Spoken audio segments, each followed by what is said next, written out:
ये भगवान श्री कृष्ण का माता रुक्मिणी के साथ संपन्न हुआ। विवाह करने के लिए तो शिशुपाल आया था, लेकिन विवाह किसके साथ हुआ? नंदलाल के साथ हुआ। शिशुपाल को खाली ही जाना पड़ा।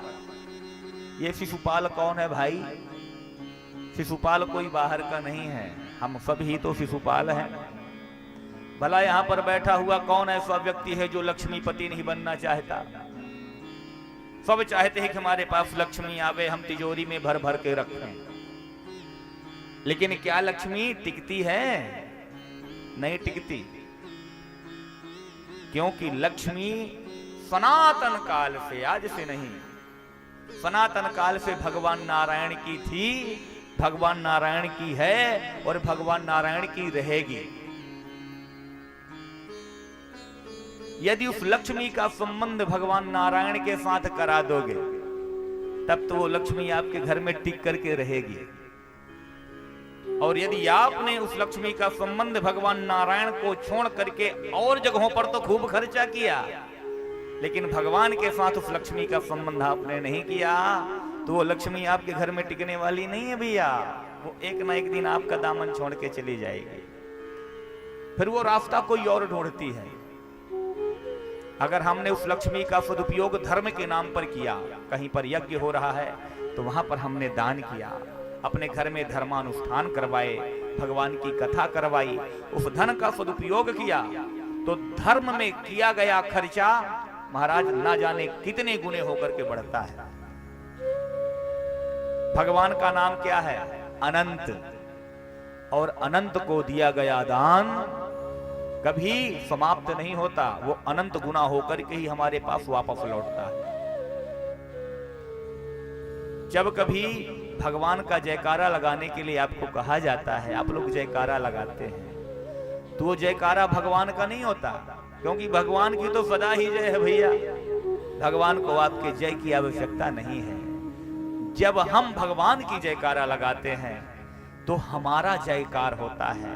जो भगवान को पूजता है वह संसार में पूजित हो जाता है। भगवान कहते हैं जो मेरी पूजा करता है मैं उसे संसार में पूजा दिया करता हूं। तो अपने घर की लक्ष्मी का संबंध भगवान नारायण से करते रहना चाहिए। नारायण के कई प्रकार के स्वरूप हैं। दरिद्र नारायण भी तो नारायण ही है। कोई दीन दुखी हो, तकलीफ में हो, कष्ट में हो, ऐसे उस जरूरतमंद व्यक्ति की आपने समय पर सहायता कर दी भैया, तो समझ लीजिएगा आपने अपने धन का संबंध भगवान नारायण से करा दिया। जब आप अपने धन का संबंध नारायण से कराएंगे तो फिर उस लक्ष्मी को आपको तिजोरी में बंद रखने की आवश्यकता नहीं है, वो हमेशा आपके घर में टिक करके रहती है। जो लोग धर्म में अपने धन का उपयोग नहीं करते, ऐसे लोगों का धन उल्लू बना करके चला जाता है।